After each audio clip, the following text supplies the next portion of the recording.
Yes, students. Now, today we will do worksheet 4 of Unit 2. So, these are storytelling sums, and storytelling sums are very, very easy because everything is given in question itself. Okay, question में आपको already सब कुछ given है, इसीलिए question क्या है, बहुत easy questions हैं. देखिए, firstly we will do the A part. A part में आपको क्या गिवन है बेटा? In an examination 29,456 candidates passed. ठीक है, एग्जामिनेशन जैसे आपके पेपर होते हैं ना, फाइनल एग्जाम होते हैं आपके, तो वो एग्जामिनेशन में क्या होता है, 29,456 कैंडिडेट्स पास्ड, मतलब इतने कैंडिडेट पास होते हैं.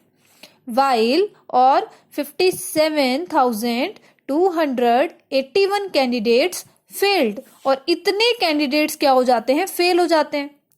क्लियर? क्या समझ में आया? हमारे पास एग्जामिनेशन जब होता है स्टूडेंट्स का, तो 29,456 कैंडिडेट क्या हो जाते हैं, पास हो जाते हैं, और 57,281 कैंडिडेट्स फेल हो जाते हैं. Clear? How many candidates appeared for the examination? उस एग्जामिनेशन में, यानी वो जो पेपर दिया था उसमें कितने कैंडिडेट अपीयर होते हैं, यानी कि कितनों ने पेपर दिया. अब जितनों ने पेपर दिया बेटा, उसमें से कुछ पास हो गए और कुछ फेल हो गए. दैट मीन्स अगर हम उनको टोटल कर दें, पास और फेल वाले को, तो हमें पता चल जाएगा उतने कैंडिडेट अपीयर हुए थे, है ना. जिन्होंने भी पेपर दिया है उसमें से कुछ पास हुए हैं और कुछ फेल हुए हैं. अगर उन दोनों को ऐड करवाया जाए तो हमें पता चल जाएगा कि टोटल कैंडिडेट इतने अपीयर हुए थे. क्लियर? तो यहां पे आपने माइंड लगाना है, और आपको पता चल गया, अगर हम पास और फेल वाले कैंडिडेट्स को ऐड करेंगे तो हमें पता चल जाएगा कि अपीयर्ड कैंडिडेट कितने थे, कि कितनों ने पेपर दिया. जितनों ने पेपर दिया बेटे, उसी में से तो होंगे ना पास, उसी में से फेल होंगे, उन्हीं में से पास होंगे. ऐसा तो नहीं है जिन्होंने पेपर नहीं दिया और वो पास भी हो गए, फेल भी हो गए, ऐसा तो नहीं होता.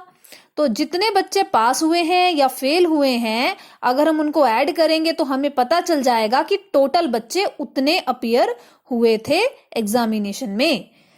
ठीक है, I hope the question is very much clear to you. Now see the statement. Statement कैसे बनाएंगे? अब यहाँ पे नंबर्स ऑफ स्टूडेंट्स हम लिखेंगे या नंबर ऑफ कैंडिडेट्स हम लिखेंगे. आप यहाँ पे स्टूडेंट भी लिख सकते हो, कैंडिडेट भी लिख सकते हो, ये आपकी मर्जी है. ठीक है, नंबर ऑफ कैंडिडेट्स पास्ड, कितने पास हुए हमने स्टेटमेंट में से लिख दिया. नंबर ऑफ कैंडिडेट्स फेल्ड, कितने फेल हुए वो हमने लिख दिया. अब यहाँ पे हम वर्ड यूज कर रहे हैं बेटे नंबर ऑफ. नंबर ऑफ क्यों यूज कर रहे हैं हम? क्योंकि ये जो है हमारे पास जो ये नंबर गिवन है, हम स्टूडेंट्स को काउंट कर सकते हैं ना, 1 2 3 4 लाइक दिस. जिसको हम काउंट कर सकते हैं उसके लिए नंबर ऑफ यूज करते हैं वर्ड. क्लियर? अब यहाँ पे लिखेंगे नंबर ऑफ कैंडिडेट्स अपीयर्ड, या आप ये भी लिख सकते हो बेटे टोटल नंबर ऑफ कैंडिडेट्स. ठीक है, टोटल नंबर ऑफ कैंडिडेट भी लिख सकते हो, नंबर ऑफ कैंडिडेट्स अपीयर्ड ये भी लिख सकते हो, बोथ आर करेक्ट. तो इस केस में हमने क्या करना है, दोनों को ऐड करना है. तो ऐड आपको पता है, मैंने आपको कैसे बताया था, फिंगर्स पे आप काउंट करेंगे. सो 6 + 1 this is 7, and 8 + 5 this is 13. 13 का 3, 1 कैरी, और कैरी अगले वाले पे लगाना है, इसके ऊपर ना लगा देना. ठीक है, अगले वाले पे कैरी जाएगा. Now 4 + 2 this is 6, and 6 + 1 7. 9 + 7 this is 16. 16 का 6 और 1 carry. 5 + 2 this is 7, and 7 + 1 this is 8. So what we will get? We get the total number of students 86,737. इतने स्टूडेंट्स ने पेपर दिया था, और इनमें से इतने स्टूडेंट पास हुए और इतने स्टूडेंट्स फेल हुए. Clear? Now see the B part. In a school library, there are 11,250 science book. ठीक है, जो लाइब्रेरी है, लाइब्रेरी में 11,250 साइंस बुक हैं. ठीक है, जैसे आपकी स्कूल की लाइब्रेरी है, कितनी सारी बुक्स होती हैं स्कूल की लाइब्रेरी में.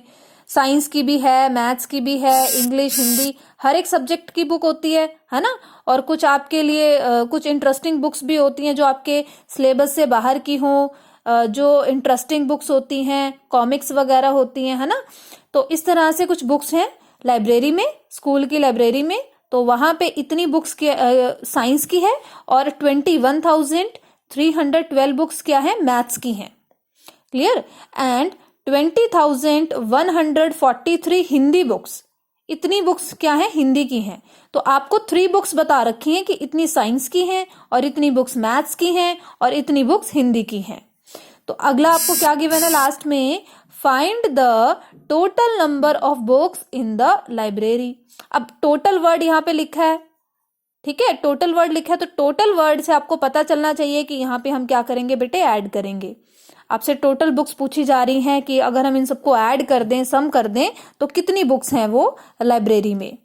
ठीक है, तो इसको भी हम सिंपली ऐसे ही ऐड करेंगे। पहले हमने स्टेटमेंट लिखनी है और बुक्स क्या है, काउंटेबल है, इसको हम काउंट कर सकते हैं। So we can write here number of science books equals to 11,250।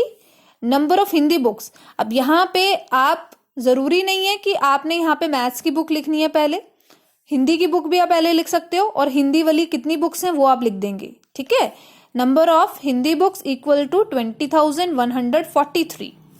Now number of maths book equals to 21,312। ठीक है, तो ये सारा मैंने डाटा कहाँ से लिया, ये मैंने क्वेश्चन में से लिख लिया।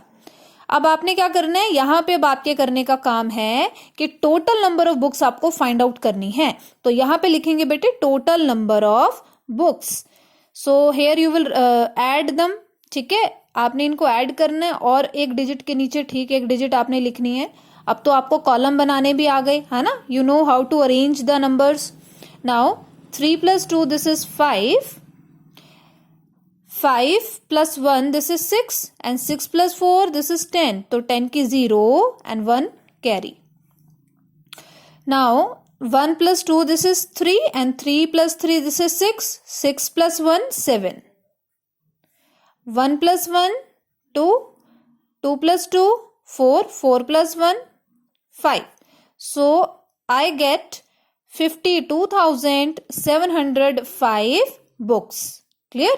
तो यहां पे आप लिख भी सकते हो 52,705 बुक्स।